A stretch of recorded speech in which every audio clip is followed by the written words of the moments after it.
Hey guys, welcome to the vlog. और मैं आपको आज दिखाने वाला हूँ कि किस तरह से हम अपनी फार्म को बिल्कुल मतलब अभी ये बंजर है ये लैंड और यहाँ पे कोई खेती नहीं है, इसको हम किस तरह से डेवलप करेंगे।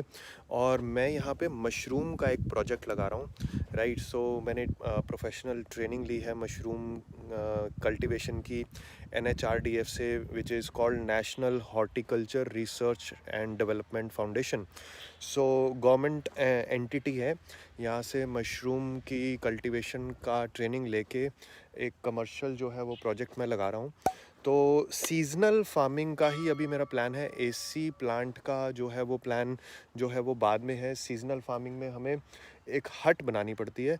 सो हट का अरेंजमेंट, किस तरह से हम हट बनाते हैं, क्या उसके मेजरमेंट्स मैंने रखे हैं, वो सारी चीज़ मैं आपसे डिस्कस करता हूँ। और इससे पहले मैं आपको अपने फार्म का जो है वो एक टूर कराता हूँ, आपको बताता हूँ कि क्या लैंड है और किस तरह से हम इसको स्टेप बाय स्टेप जो है वो कल्टीवेशन की तरफ लेके जाएंगे। तो आपको दिखाता हूँ कि किस तरह से हमने ये लैंड जो है वो मार्किंग करी है, कितनी लैंड मेरे पास है, कैसे हम स्टेप बाय स्टेप इस पे कल्टीवेशन करेंगे और किस तरह से हम क्रॉप को प्रोड्यूस करेंगे। प्लस मेरा एक मकसद है as a fitness and health expert, as a nutritionist, कि जो चीज़ हम खाते हैं वो प्योर होनी चाहिए। सो मेरा ये यहाँ पे पर्पस रहेगा कि जो भी फूड या जो भी क्रॉप मैं यहाँ पे प्रोड्यूस कर रहा हूँ वो बिल्कुल पेस्टिसाइड फर्टिलाइज़र से वंचित रहे। हम उसमें कोई पेस्टिसाइड, कोई फर्टिलाइज़र, कोई केमिकल यूज़ नहीं करने वाले हैं। प्योर क्रॉप यहाँ से अवेलेबल होगी। जितनी क्रॉप प्रोड्यूस होगी ऑब्वियसली मैं कुछ अपने घर के लिए और बाकी for selling in the commercial market तो यहाँ पे अवेलेबल होगी। और मैं स्टेप बाय स्टेप आपको हर पड़ाव पे लेके चलूँगा। अभी मैं आपको दिखाता हूँ कि किस तरह से हम मशरूम की झोंपड़ी या हट को बना रहे हैं, तो उसके स्टेप्स मैं आपको दिखाता हूँ। गाइस, ये ज़मीन देखिए बिल्कुल ऐसे है जैसे बंजर ज़मीन है। इस पे कुछ भी क्रॉप जो है वो नहीं उगा हुआ, पूरा झाड़ उगा हुआ है इस पे। तो हमने ट्रैक्टर चला के इस पे कल्टीवेटर चलाया ताकि पूरा झाड़ है वो उतर जाए और ज़मीन जो है वो थोड़ी सी मुलायम हो जाए। उसके बाद फिर हमने इस पे मार्किंग वगैरह करनी स्टार्ट करी। सी तो ये इतनी सारी यहाँ पे जो है वो ज़मीन है। This is village called Bharusarai, right. इसके पास में नानाखेड़ी एक विलेज है विच इज़ इन दिल्ली में ही है। और ये जो गांव है यहाँ पे जो फार्मर्स फार्मिंग करते हैं, आप देख रहे हैं कितनी सारी ज़मीन यहाँ पे है। तो सिंगल क्रॉप जो है वो ही लगाने का मकसद रहता है लोगों का यहाँ पे। लक्ष्य। सो लक्ष्य, एक हेल्पर और भाई, हमने मार्किंग तो कर दी है। अब भाई क्या कर रहा है, होल्स कर रहा है। तो एक इक्विपमेंट है जिसको अर्थ डिगर बोलते हैं, उससे वो होल्स कर रहा है। लक्ष्य क्यों मस्ती मार रहा है? मैं कहाँ बोल रहा हूँ, मैं तो खोद रहा हूँ।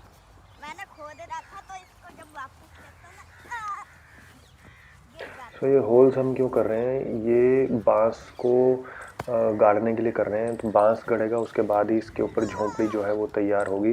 सो एक एक होल जो है वो करीब 2.5 फीट का हमने किया। अब बांस तो हमारे पास आ गए, बट हम इस विलेज में बिल्कुल नए थे, तो किसी ने हमें कहा कि आप बांस जो है वो खेत में पीछे रख दीजिए, क्योंकि रात को कोई भरोसा नहीं, कोई चोरी कर ले। तो हम सारे बांस, ऑलमोस्ट 50 से ज़्यादा बांस थे, वो हम उठा के पीछे खेत में रख रहे हैं ताकि रात को वो सेफ़ रहे। बट अगले दिन जब हम आते हैं तो सारे के सारे बांस सेफ थे, तो पता चलता है कि ऐसा कुछ भी नहीं है। बारिश आ गई, बारिश आ गई और बारिश आ गई। साले कल एक टी शर्ट तूने फाड़ी है। यार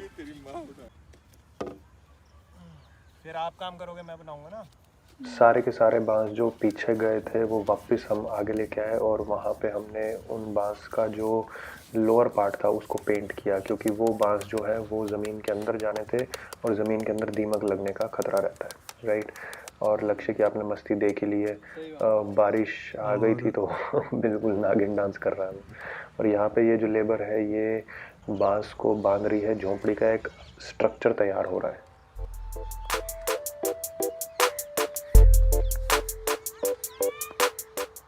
सो 18 बाई 48 की ये झोंपड़ी का स्ट्रक्चर तैयार हुआ है। कुछ रैक्स भी हमने रेडी कर दिए हैं और अब इस झोंपड़ी को चारों तरफ से हम एक तिरपाल से जो है वो ढक देंगे ताकि इसमें पानी वगैरह कुछ ना जाए और हम टेम्परेचर को मेंटेन कर सकें।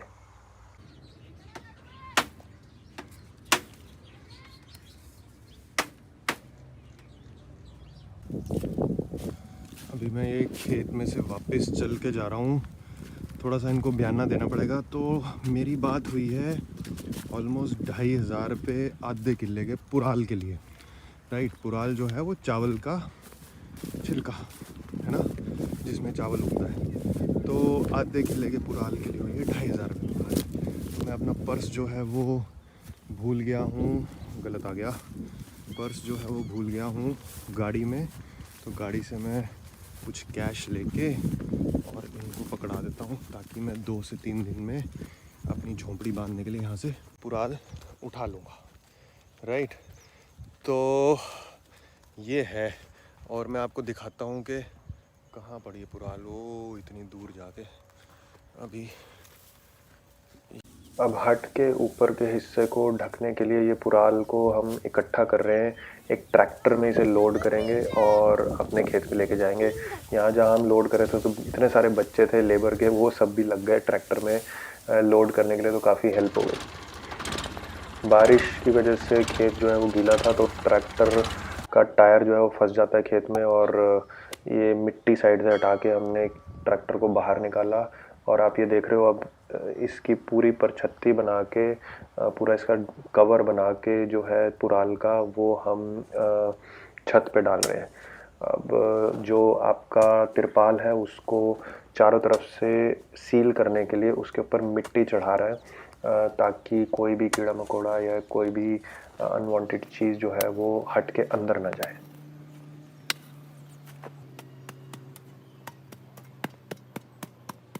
छत पे तो हमने पूरे शेड जो है वो ऑलमोस्ट रेडी कर दिया है। अब हवा में ये उड़े ना, इसलिए हम इसको रस्सी से भी बांध रहे हैं, तो थोड़ा सा पक्का काम करने की कोशिश कर रहे हैं। आज के लिए इतना ही, और आगे की कार्रवाई हम नेक्स्ट व्लॉग में जारी रखेंगे। Till then bye bye, take care.